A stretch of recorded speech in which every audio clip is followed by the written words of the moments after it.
के ऐसे ही daily update सबसे पहले देखने के लिए हमारे चैनल टेली एक्सप्लेन को सब्सक्राइब करें। आज के एपिसोड की शुरुआत में रजनी पूर्वी छाया चोल में जाने की तैयारी करती हैं और ऑफिस से निकलती हैं। दूसरी तरफ अनुपमा सभी के साथ क्रिकेट खेलने की तैयारी करती हैं। वो कहती है कि लड़के कई सालों से क्रिकेट खेलते आए हैं और उन्होंने कई बार देश का नाम रोशन किया है, लेकिन अब देश की बेटियों की बारी है। इसी बीच मोहल्ले की लड़की कहती है कि अनीता, रीता, दीपा, अनुपमा, सरिता, भारती और जसप्रीत ने भी उनकी सोसाइटी का नाम गर्व से ऊंचा किया है। अनुपमा उसे धन्यवाद कहती है और कहती है कि हमारे चोल की बच्चियां भी खेल कूद में बहुत अच्छी हैं। अगर इन्हें अच्छी ट्रेनिंग और मौका मिल जाए तो ये भी आगे बढ़ सकती हैं। बेटियां जीतती है तो हम सब उनकी तारीफ करते हैं, लेकिन हम खुद की बेटियों को बाहर नहीं भेजना चाहते। ये हम सबका फर्ज है कि हम बेटियों को प्रोत्साहित करें और आमदनी का छोटा हिस्सा बेटियों के नाम कर दें। ये बात सुनकर सब खामोश रह जाते हैं। अनुपमा कहती है कि असली बदलाव आने में हमेशा समय लगेगा।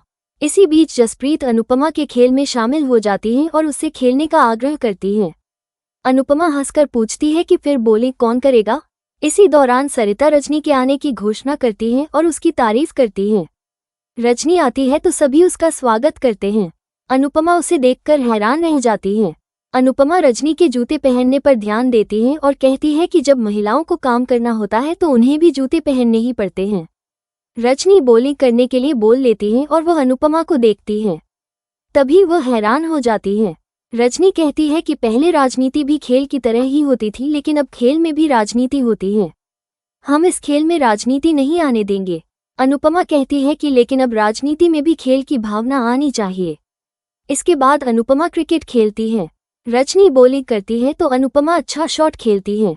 सभी काफी खुश होते हैं। अनुपमा लगातार अच्छा खेलती है। रजनी हैरान होती है। अनुपमा अपनी बल्लेबाजी से पूरे चोल को प्रभावित कर देती है। दूसरी तरफ अंश लीला के पास आता है और पूछता है कि क्या हुआ। लीला अंश से कहती है कि जब रोजगार मांगने से नहीं मिलता है तो रोजगार बनाना पड़ता है। तोशु बीच में बोलता है, तभी लीला फिल्मी स्टाइल में बोलती है कि यह तेरी दादी का हाथ है। परितोष शाह पुलकर आटे का आकार बदल देता है। सभी हैरान होते हैं। लीला शाह परिवार के सामने अपना हर्बल कंपनी शुरू करने का आइडिया रखती हैं और अपनी कंपनी का नाम ली शोज बताती हैं। तोशु के पूछने पर लीला बताती है कि ली का मतलब लीला है और शोज का मतलब शाह है। वो अंश से अपना पार्टनर बनने को कहती हैं। अंश भावुक होकर लीला के गले लग जाता है। लीला पूछती है कि क्या तुम मेरे पार्टनर बनोगे। अंश सहमत होता है और कहता है कि वो बहुत मेहनत करेगा और इस कंपनी को आगे बढ़ाने में मदद करेगा। लीला कहती है कि अब इस कंपनी को तुम अपनी कंपनी ही समझना। सभी लीला को बधाई देते हैं। लीला कहती है कि इस कंपनी में सिर्फ मैं और अंश पार्टनर हैं, लेकिन काम तुम सब लोगों को करना होगा। तोशु कहता है कि हम फ्री में काम नहीं करेंगे। लीला मजाक में कहती है कि क्या तुम अपनी दादी से पैसे लोगे। अंश लीला के गले लग जाता है। दूसरी तरफ राही अपने कॉलेज के पहले दिन के लिए भगवान से आशीर्वाद मांगती है और कहती है कि मेरी मेहनत का फल दे दीजिएगा। वो जाने लगती है। तभी उसे मोटी बा मिलती है। राही बताती है कि आज मेरी पहली क्लास है।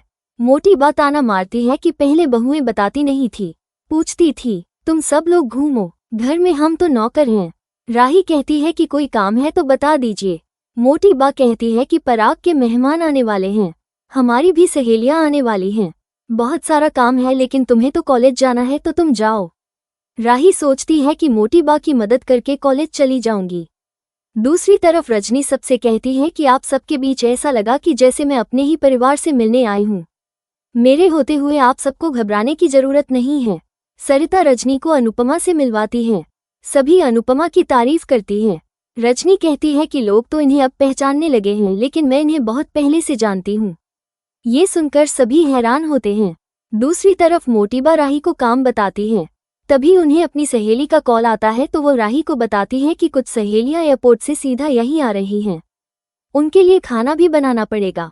मीता और प्रार्थना बाहर गई हैं। तुम भी चली जाओ, हम खाना बाहर से मंगवा लेंगे। राही सोच में पड़ जाती है और कहती है कि मैं खाना बना दूंगी। मोटी बा उसे गुमराह करती है ताकि वो कॉलेज ना जा सके। दूसरी तरफ रजनी अनुपमा को याद दिलाती है कि स्कूल में अनुपमा सबसे आगे बैठती थी। वो अनुपमा को बचपन की बात याद दिलाती है। तभी अनुपमा को रजनी याद आती है और अनुपमा बेहद खुश हो जाती है। दोनों गले मिलती हैं। सभी हैरान हो जाते हैं। अनुपमा और रजनी अपने बचपन को याद करके बेहद खुश हो जाती हैं। जसप्रीत सरिता से कहती है कि तुम तो इन्हें जानने की कोशिश कर रही थी, लेकिन ये तो पहले से ही अनुपमा की दोस्त निकली। परी और ईशानी कहती है कि दोस्ती हो तो ऐसी हो। रजनी अनुपमा को घर चलने के लिए कहती है।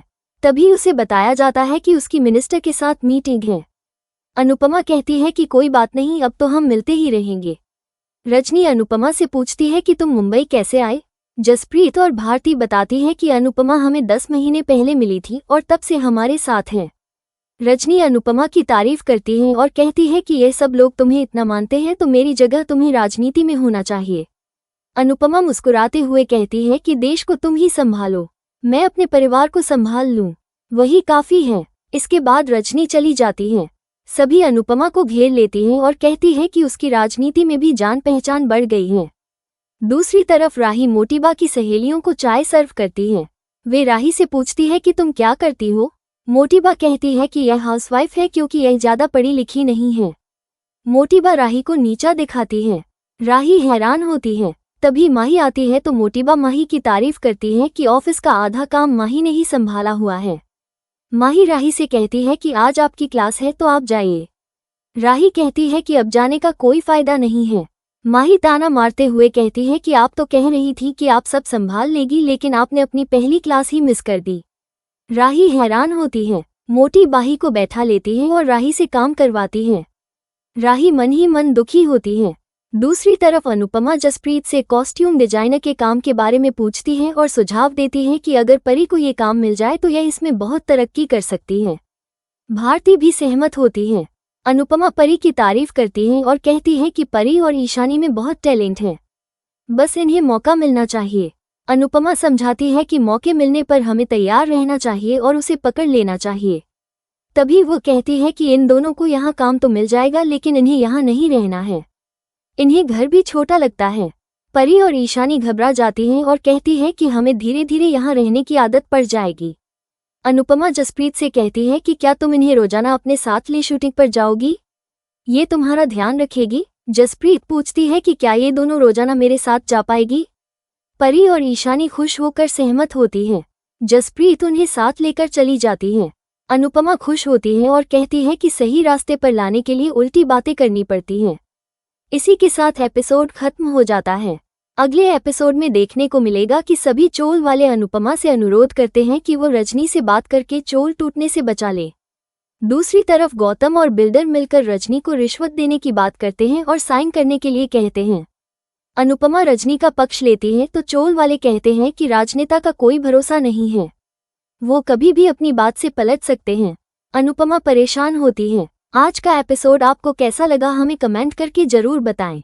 साथ ही ऐसे ही डेली अपडेट्स के लिए इस वीडियो को लाइक करें और हमारे चैनल को सब्सक्राइब जरूर